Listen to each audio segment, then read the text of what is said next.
వీళ్ళ సిగ్గులేనితనానికి అంటే ఎంత దారుణం అంటే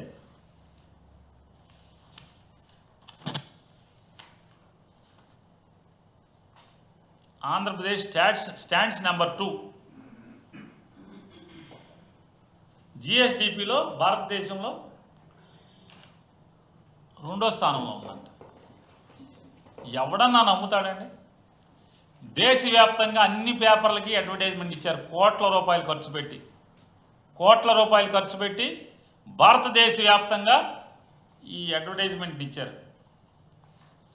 ఈ అడ్వర్టైజ్మెంట్ ఇచ్చినోడికి కానీ, ఈ డిజైన్ చేసినోడికి కానీ, ఈ తంతు చేద్దాం అనుకున్నోడికి కానీ అందరికీ నేను ఒకటే ప్రశ్నిస్తున్నాను. నాకు ఒకటి సమాధానం చెప్పండి. మీరు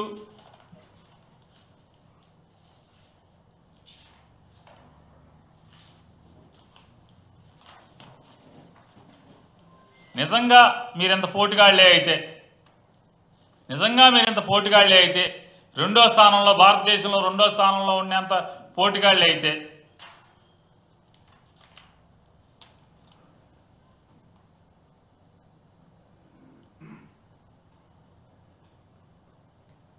పన్నుల వసూళ్ళు మీరు ఎక్కిన కాడి నుంచి పన్నుల వసూళ్లలో, ప్రత్యక్ష పన్నుల వసూళ్లలో 2% మాత్రమే వృద్ధి ఉండి 2% మాత్రమే వృద్ధి ఉండి పోనీ పన్నుల వసూళ్ళలో 2% ఏముంది? బీభత్సంగా క్యాపిటల్ ఇన్వెస్ట్మెంట్ చేసేసారండి. మొత్తం అప్పులు తెచ్చేసేసి ఆస్తులు, సంపద సృష్టించేశారండి. అంటే వైఎస్ఆర్ కాంగ్రెస్ పార్టీతో పోలిస్తే, వైఎస్ఆర్ కాంగ్రెస్ పార్టీ అంటే జగన్మోహన్ రెడ్డి గారి ప్రభుత్వంతో పోలిస్తే 42.78% క్యాపిటల్ ఇన్వెస్ట్మెంట్ తగ్గుదల ఉంది. 42.78% క్యాపిటల్ ఇన్వెస్ట్మెంట్ తగ్గుదల ఉంది. మరి ఎక్కడి నుంచి వచ్చింది ఈ ర్యాంకు? జిఎస్డిపి ఎక్కడి నుంచి వచ్చింది అంటే ఇంకా పెద్ద ఎత్తున అప్పులు చేయటానికి దొంగ పద్ధతులు సృష్టే ఈ నెంబర్ 2. ఇది కాదా అని నేను అడుగుతున్నాను. అంటే ఇవాళ చేస్తున్నటువంటి ఈ 10 మాసాల్లో చేసిన 1,50,000 కోట్ల రూపాయలు మీకు సరిపోక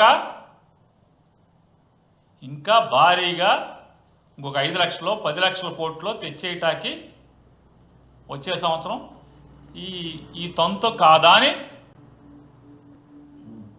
సిగ్గుపడకుండా బరి తెగించి ఈ లెక్కలు ఎవడు ఆమోదించాడు?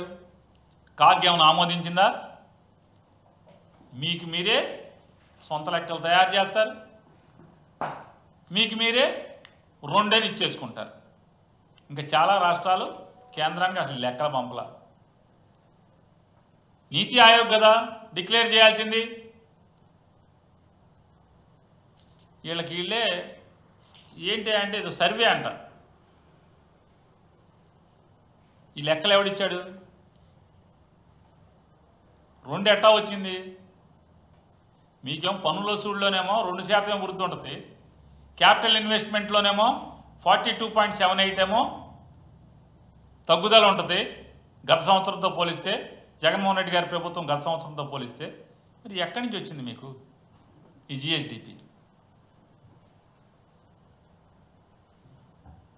ఇవాళ ఇటువంటి పంతులు, చిన్నులు, మోసము, ఇదంతా ఎంత దగా అంటే ఈ దగాకోరు ప్రభుత్వం. చంద్రబాబు నాయుడు గారు ఈ మధ్య నెలకు ఒకసారి ఎవరో ఒక దళితుడి ఇంటికి వెళ్తున్నాడు ఏరుకుని. అసలు ఎంత డ్రామా అంటే నేను వెళ్తా గబాల్ ముఖ్యమంత్రి గారు కాన్వాయ్ మొత్తం అన్ని కార్లు ఒకసారి ఆగుతాయి. మామూలుగా అయితే మళ్ళీ ముందు కార్లు ముందుకెళ్ళిపోవాలి, గబాల్ని చంద్రబాబు కారు బ్రేక్ కొట్టంగానే వెనక కార్లు వచ్చి చంద్రబాబు కారు గుద్దుకోవటమో లేకపోతే గుద్దుకున్నంత పని చేయటం అయ్యి ఈయన దిగి గబగబా సెక్యూరిటీ వాళ్ళు వాళ్ళందరూ పరిగెత్తురావాలి, వీళ్ళందరూ పరిగెత్తురావాలి. ఏమైపోయిందో చంద్రబాబు కారు ఆపాడని చెప్పని పరిగెత్తురాలిగా అంత కాన్వాయ్ అంతా వచ్చి స్లో అంతా ఆగుద్ది. ఈయనొక్కడే కారు దిగుతాడు. సెక్యూరిటీ ఆఫీసర్ కూడా ఎవడో వెళ్ళడం పక్కన. కేవలం ఆ లోకల్ ఎమ్మెల్యే మాత్రం వెనక కారులోంచి పరిగెత్తుకొస్తాడు. ఈయనొక్కడే ఆ ఇంట్లోకి వెళ్తాడు, ఇంట్లో వాళ్ళతో మాట్లాడతాడు.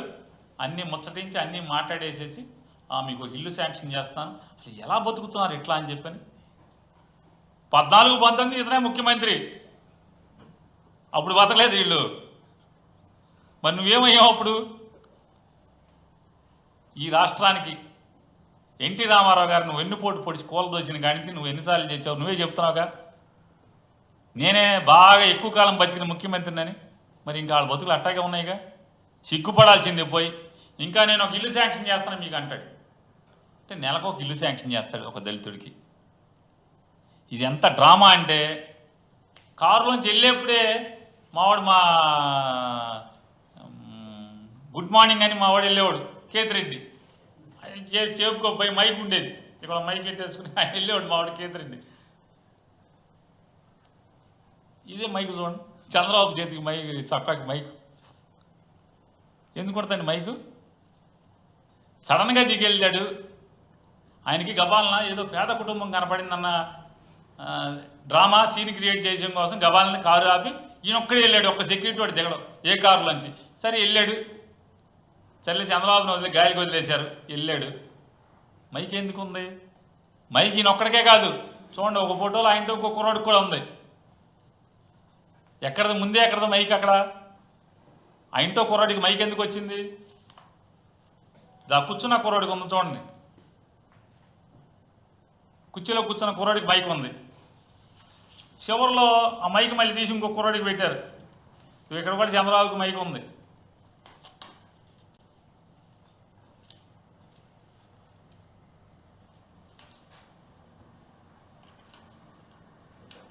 ఇక్కడ చూడండి, ఆ మైక్ మళ్ళీ మారింది, మారి ఈ కుర్రోడికి వచ్చింది, ఈ అడ్డచారల కుర్రోడికి వచ్చింది, ముందు ఇంకో కుర్రోడికి ఉంది. అంటే ఎంత ప్రీ ప్లాన్డ్ డ్రామా. మామూలుగా సడన్గా ముఖ్యమంత్రి రోడ్డు మీద కారాపి ఇంట్లోకి వచ్చేప్పటికి మధ్యాహ్నం పూట అన్నం తింటాను నేల మీద గిన్నెలో, అంత పేదరికలు అంటే ఏముంటాయి? అన్నీ అక్కడ తుడుచుకున్న బట్టలో లేకపోతే తుండో చెప్పులు అక్కడ ఉండాలి కదా. అసలు మామూలుగా ఎంత నీట్గా ఉంటుంది ఇల్లు చూడండి ఒకసారి. ఈ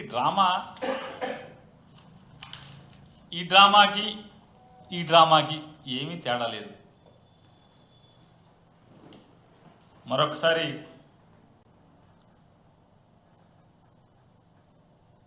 మరీ ప్రత్యేకించి చంద్రబాబు నాయుడు గారికి, లోకేష్ నాయుడు గారికి, ఇద్దరికి